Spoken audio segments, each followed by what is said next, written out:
Hi, everyone. My name is Dale Mckinley. For those of you who don't know me, I'm a longtime political activist, researcher, writer, lecturer. I'm presently with the International Labor Research and Information Group for the last several years. And I have been asked to speak to the particular issue around the capitalist system and how capitalism itself has been and is contributing to obviously a scarcity of food, food crisis generally, food insecurity, and unhealthy food. So I'm within the 10 minutes that we have, one can only obviously hit some very, very sort of general points. And I'm going to try to do that as quickly as I can without a PowerPoint presentation, because I find it much more engaging, at least to do so verbally, as opposed to on the screen. So I think the core issue around one of the core causes of capitalism's sort of catalyzing food crises is the issue of land, clearly. So private ownership of land and private ownership of property in general, from the time the capitalism came aboard, has basically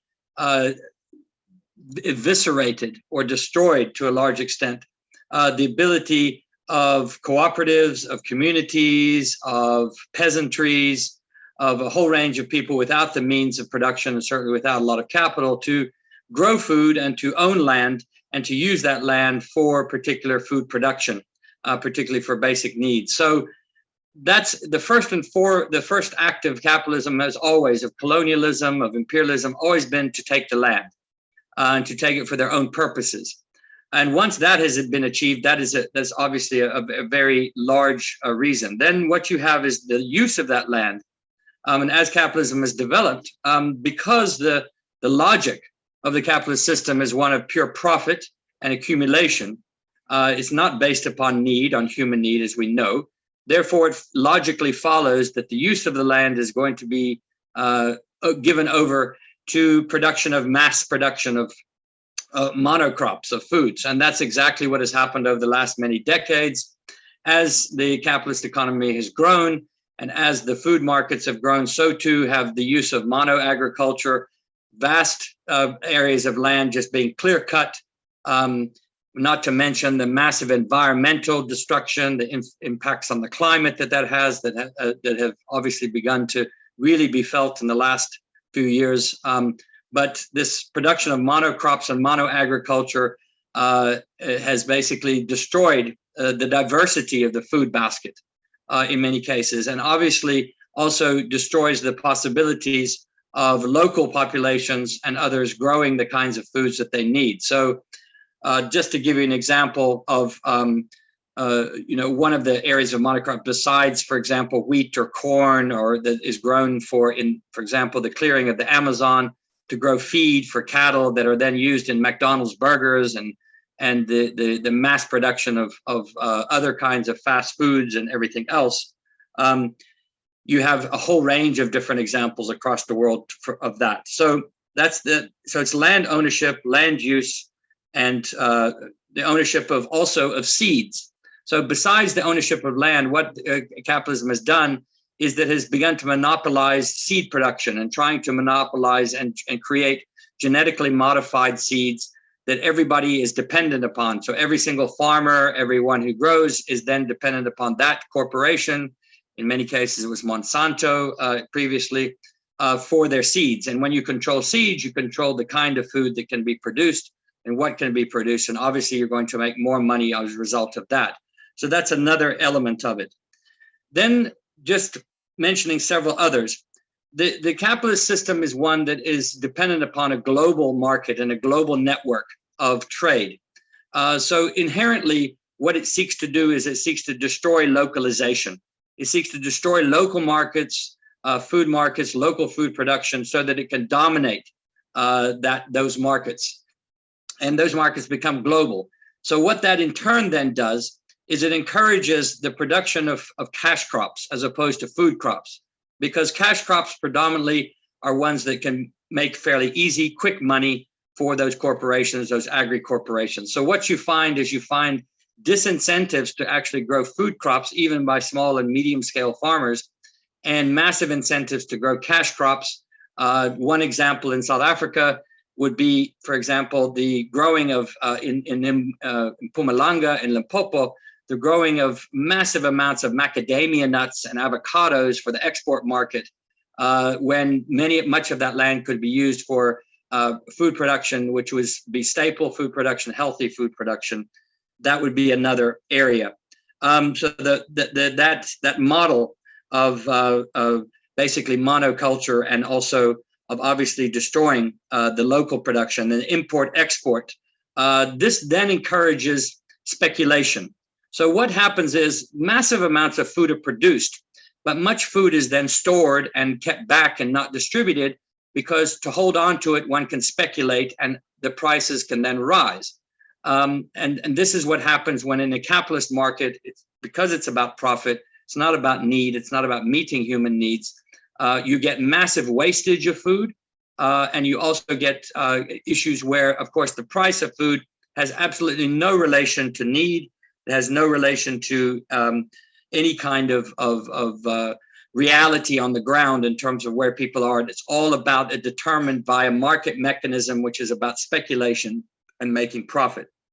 In turn, obviously, as I said, what this has done is it destroyed food diversity, it has destroyed small co-ops and small-scale agriculture, and it has resulted in the production of cheap, mass-produced, very unhealthy, generally, foods that can be put into fast foods, that can be put into, for example, corn syrup that's put into every single thing. And what this does is it creates dependencies, which, of course, the capitalist market wants to do.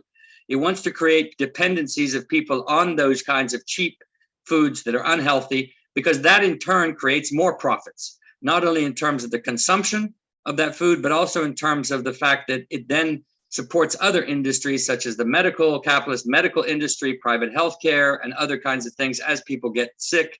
And of course, it then also promotes dependency upon imports of foods. So countries in the global south, which should otherwise be food sufficient and should be growing, are importing huge amounts of food from other particularly in the global north, precisely because the prices have been manipulated, disincentives to grow cash crops, agricultural monoculture, extractive industries, environmental destruction, the list goes on and on. So those would be some of the key aspects of why a capitalist system itself has created what we would call a constructed scarcity. So not only is it produced unhealthy food, but it's a constructed scarcity. There's no reason for scarcity of food. There's certainly no reason for this, because the final element of that is distribution. Besides the production and the growth and all the things that we just mentioned, the distribution networks are dominated by private interests who are there for profit, whether that's by ship, by rail, by road to transport. So it becomes all virtually impossible or very, very difficult for small-scale farmers, for local agricultural cooperatives and others to basically get, even if they can produce food, to get it to the people that need it. Whether that's through, because the transport networks and the distribution networks, both globally and oftentimes nationally, are dominated by private sector individuals.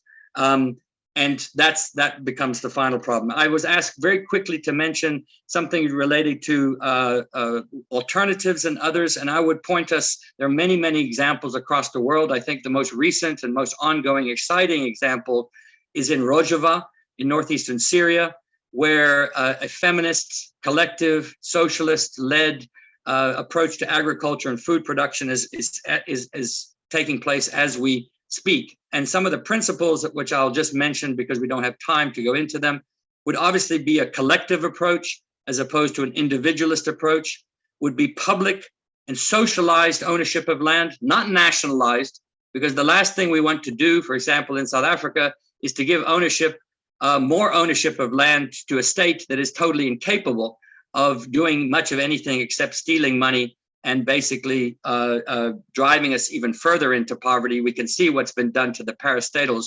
So we need to get away from this debate about nationalization, and we need to talk about socialization and public ownership, not state ownership of land. And that's precisely what is happening in that. Also produce for what is needed. In other words, to prioritize the kinds of foods that we produce for what is needed. Localization, In other words, not large mass scale agriculture, but localized markets. What you then begin to produce is not just food, but you're going to support local businesses and markets, and it creates a local economy around that food production. Obviously, it's also more environmentally sustainable in terms of not having to rely on fertilizers and chemicals and other kinds of things that are poisoning our food, and also the elements of the way in which the kinds of foods that are grown and how healthy they are. And then finally, obviously, it's informed by a politics, a philosophy of care, of solidarity, as opposed, as we said, to one of accumulation and individualism and consumerism and profit motive. This then, of course, links to forms of democracy, to participation in our society, to decision making. So once we get that's why it's so important. If we can change the nature of the way in which food is grown, the way in which land is owned, the way in which it's distributed, we begin to start strengthening democratic institutions, participatory democracy, all those other kinds of things that are necessary in order to manage the process and make sure that people get what they need. Thank you very much. I hope that has been useful.